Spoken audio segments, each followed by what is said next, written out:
Ang mug ko na kinita galing sa basura. Wow, di ba?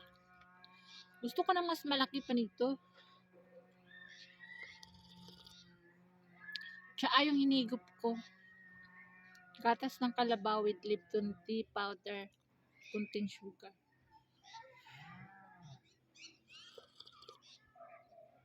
Higupin muna natin habang mainit pa. Kasi pag ilapag natin, ako, nag-fags, mabilis lamig. Nagmuya ako ng prata. Galing kami sa bayan. Sumama ako sa sister-in-law ko. Tsaka nagbigay na rin ako ng groceries doon sa Blind Kids. Dumating yung sponsor nila kay Ma'am Marilu Curtis.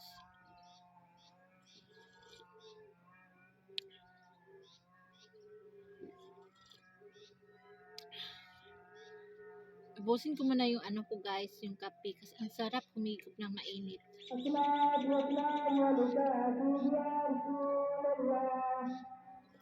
وعلى آلك وصحبك يا حبيب الله الصلاة والسلام عليك يا سيدي يا رسول الله وعلى آلك وصحبك يا رحمة للعالمين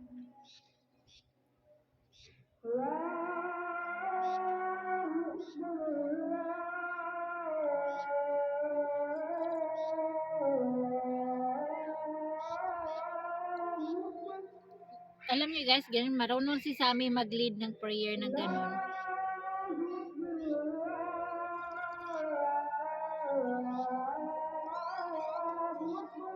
Ang lead ng Sammy is 4 o'clock.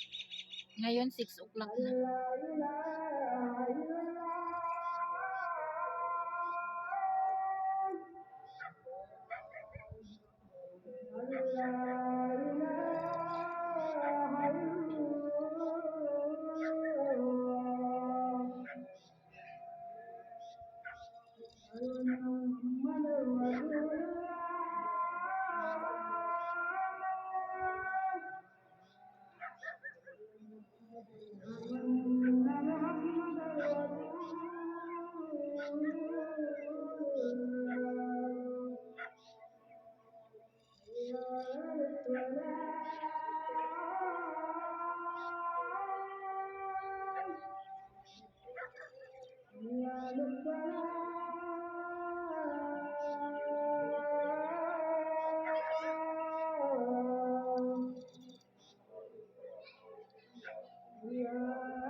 Tapos na yung mosque dito sa amin. Ayan, nakalapit dito sa amin.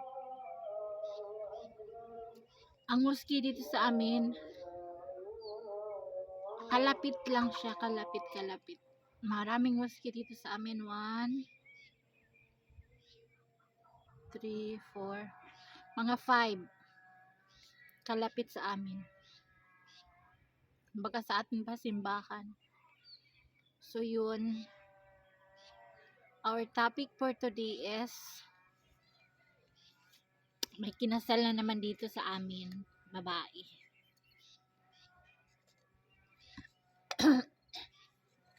Kaya yung aking dalaga, siya ang umattend.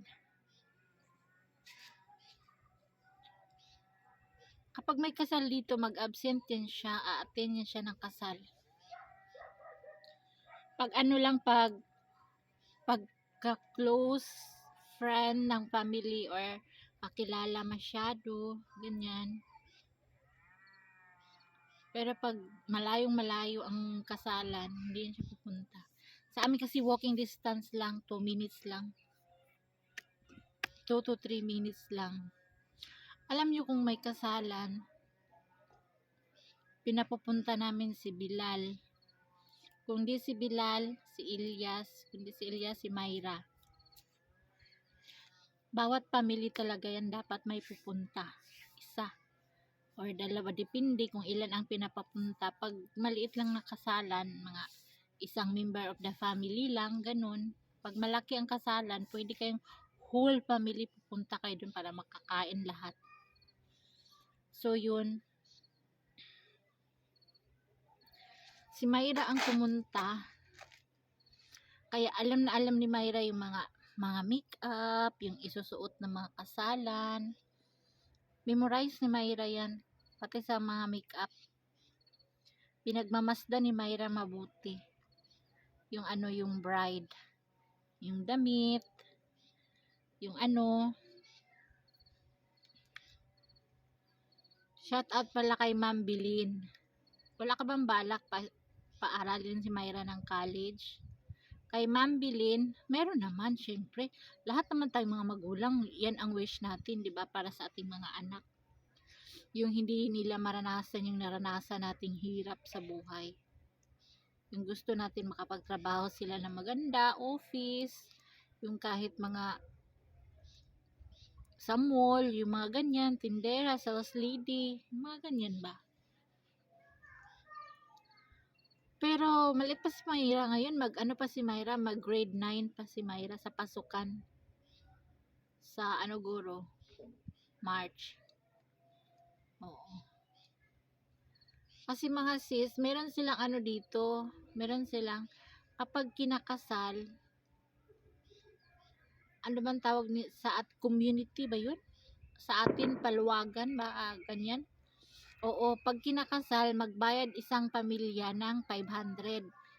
Ang tawag nila dito, nakalimutan ko. Yung sister-in-law ko, lahat ng anak niya, kinasal na lahat. Yung sa amin, marami pang dapat, kailangan ng tulong, kumbaga. Si Bilal, si Myra, sa amin, maliit pa naman si Sammy. Kung dito man sila ikakasal, so, lahat ng mga kapitbahay dito magbigay ng ganun 500 o di kaya depende basta ang pinakamaliit 500. Yung mga yayamanin magbigay ng mga 1,000 ganyan, minsan magbigay ng 2,000. Ganun dito pag may kasal, kinakasal yung anak mo, makaipon ka pa ng pera. Siguro more or less maipon ng kinakasal mga 50,000 rupees dito. Pababa. Pag malaking pamilya ang kinakasal, nako, malaking pera din kasi mayayaman din ang mag-a-attend ng kinakasal. So, syempre magbigay yan ng buong 5,000. Ang pera dito, ang buo 5,000. Wala dito ng 5 rupees. Ang 10 rupees dito, hindi pinapahalagahan, tapon-tapon lang ng mga tao, hindi pinapansin ba, kumbaga binibigay lang ng mga sa mga manlilimos, 'di ba sa atin? Kahit piso pinapahalagahan natin, tago natin. Dito halos walang value ang 10 rupees. Sa atin malaki na 'yun. Ano na 'yun? Isang tinapay o dalawang tinapay na, 'di ba? Dito wala. So ayun, pag tuwing may kasal, kaming pamilya, si Ilyas ang family na lang na may anak na wala pang kasal. Kaya automatic talaga pag may kasal, automatic pupuntahan talaga at saka magbigay ng cash, basta may cash donation na lang. Magbigay ng pera, kumbaga. Binibigay ni Elias 500 lang naman, binibigay ni Elias 500. Pag hindi si Elias makapunta, si Bilal, bigay ni Bilal 500. Nililista yan, nililista. Habang kumakain ka, after mo kumain, punta ka dun sa isang table. Doon may naglilista. Nililista yan kung sino nagbibigay. May tawag nila sa ganyan eh. Ang ganda dito na ganyang ano no, na batas nila kumbaga. Sa amin, sa Mindanao, kapag may patay lang, doon lang may magbigay ng pera. Yun ang ano namin doon, tawag ng, ano man tawag doon,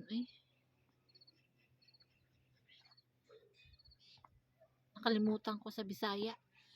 Sa kasalan, di ba automatic sa atin sa kasalan, pag sa ano lang to ha, ewan ko, mayroon ba sa Muslim ito sa Mindanao, hindi ko alam, sa Christian lang to, pag kinakasal, meron lang magsasabit ng pera dito sa mga damit-damit, ganyan. Dito hindi.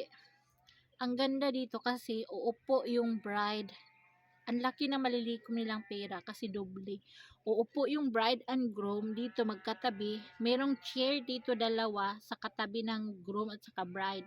So, ang pupunta sa kasalan, halimbawa, mga babae,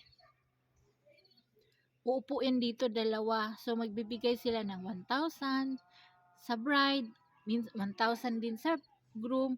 Yung isang ano naman, yung isang mother naman dito, magbibigay ng 1,000 sa groom, magbibigay ng 1,000 sa bride, ganun. Baga sa dalawa pa lang, makukuha nila 2,000.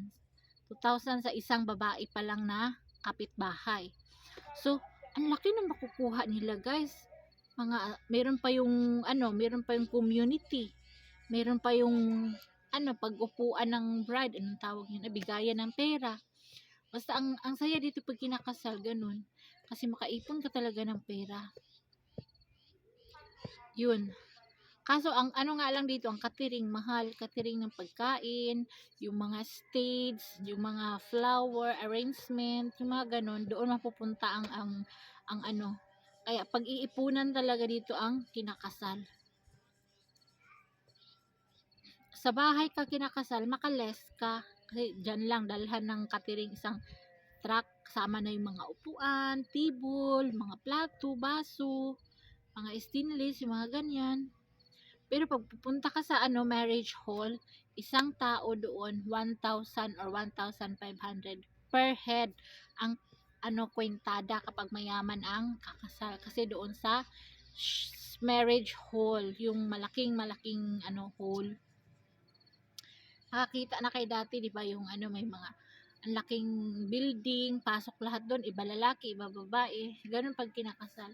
Pero pag kasal sa bahay, ganun. Catering lang, mga ilang putahe pag kinakasal. Sweet rice, yan yung dessert nila, sweet rice. Kumbaga sa atin, biko. Merong biryani, merong chicken curry, merong depende, beef na beef curry, may kambing curry. Ganun kadalasan ang pagkain. May napuntahan akong kasalan, simple lang, sweet rice dessert, biryani, tapos manok, ganun lang, 3 putahe lang. 3 putahe lang. Kung ano lang kaya, yun lang. Tapos ang kagandahan lang dito, kapag mahirap ka, pwede ka magbahay-bahay doon sa mayayaman. Pwede ka humingi ng tulong. O ikakasal yung anak ko, pwede ba ako sa iyo humingi ng tulong kahit kunti para sa kasal ng anak ko, para sa pambili ng damit, mga ganyan, buong pamilya, bibili ng kahit pati batang maliit, bagong damit. Yan, ganyan talaga ang kasayahan nila dito, kasalan. Talaga bago lahat, pati tsinelas, sandal, damit, walang luma, sa member of the family. bago talaga lahat kasi ito lang ang kanilang happiest moment in their life. Yung kasalan, yung mga aid dito, hindi naman lahat nakakabili ng bagong damit yung mga mahihirap. Kumbaga, ang mayayaman lang naman nag-shopping. Yung mga mahihirap, nag-iipon talaga yun sila para sa anak nila, para sa kasal. Mm. Lahat din sila, umiikot nang hingi ng tulong para sa kasal nila. So makaikom na sila ng mga sa isang araw mga 10,000, mga 15,000 kasi may mayaman din magbibigay ng 10,000, 5,000. Yung mayaman dito na galing sa abroad. Ganon dito. Kapag ano naman, paano lang maganda malapitan ang mga tao dito kapag meron kang problema sa buhay. May sakit ang anak mo, pambil sa hospital, pwede ka magbahay-bahay, bibigyan ka, maawa ang mga tao. Mababait ang mga tao dito. Tapos, kapag may patay ka, lalo na asawa mo ang namatay, tapos maraming anak na iwan, maraming bibigay sa iyo ng pera, tapos kapag ang mga tao kasi dito sa amin guys, dito sa amin, more on abroad sila. Yung ni Elias, sister-in-law ni Elias, ilan ang anak sa abroad? Nakaasawa ng abroad. 5 babae baga. So, walang problema sila. Yung nanay nila, buhay na buhay. Kahit babae, nasa bahay lang, pero mabibigyan yung nanay nila. Kaya walang problema yung aking isang sister-in-law.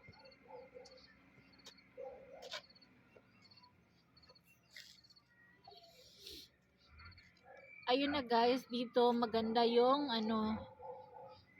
kapag humingi ka ng tulong na talaga importante, bibigyan ka. Sa atin, naku, pupunta ka pa sa mga government, hindi dito pupunta sila sa government, tao sa tao sila pupunta dito. Dito sa bukid namin, wala dito yung tulong nang galing sa government, hindi uso. Ang uso dito, bahay to bahay sa mga tao, hindi government. Magbibigay pa yung mga tao na malaki, lalo na pag kailangan, may namatay na ganito, ganyan. Kapag namatayan ka kasi, pupuntang catering yan. Lahat ng naglalamay sa'yo sa buong maghapon. Kasi hindi yan, bawal yan paabutan ng 24 hours yung patay, ililibing yan pagkahapon. Halimbawa, pag gabi namatay, ililibing yan sa kinabukasan ng 2 o'clock or 3 o'clock, ganon.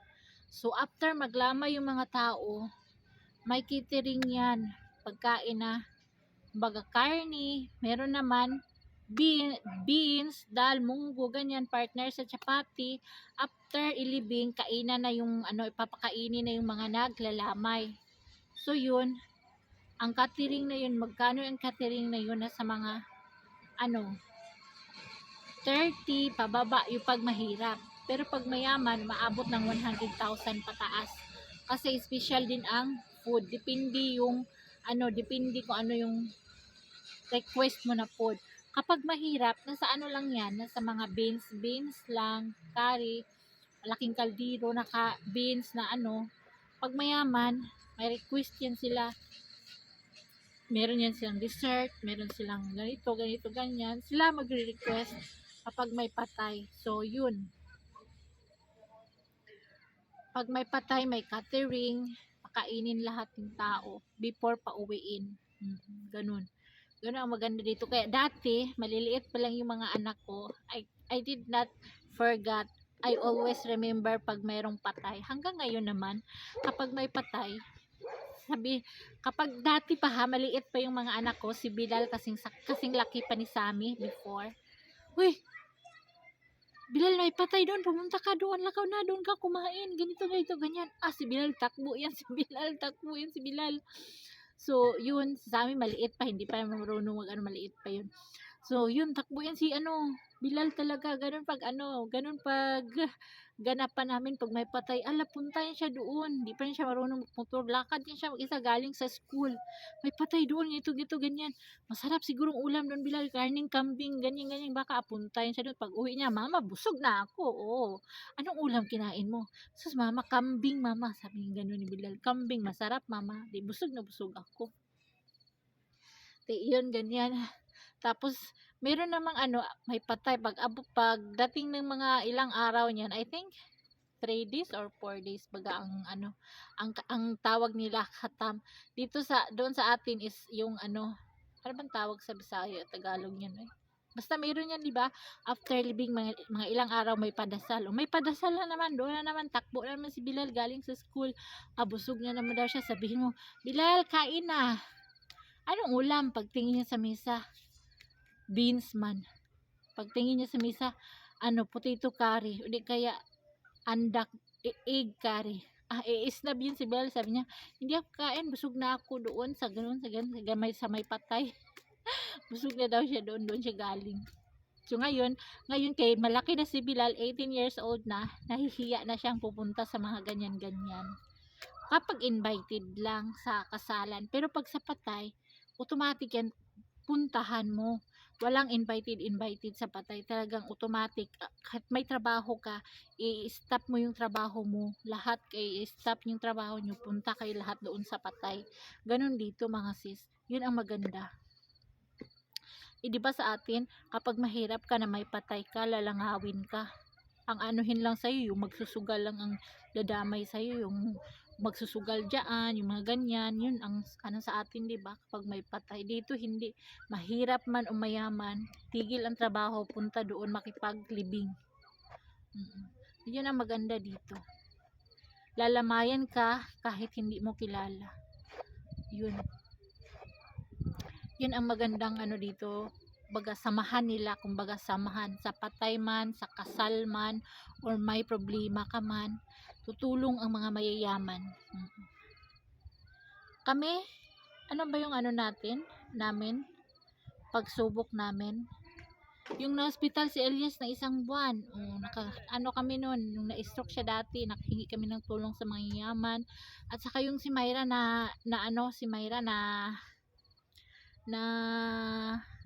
aksidente kami dalawa nung sa pressure cooker, napasok kami, ayun, may tumulong din na mayayaman, yung mga ganun, mag-abot-abot.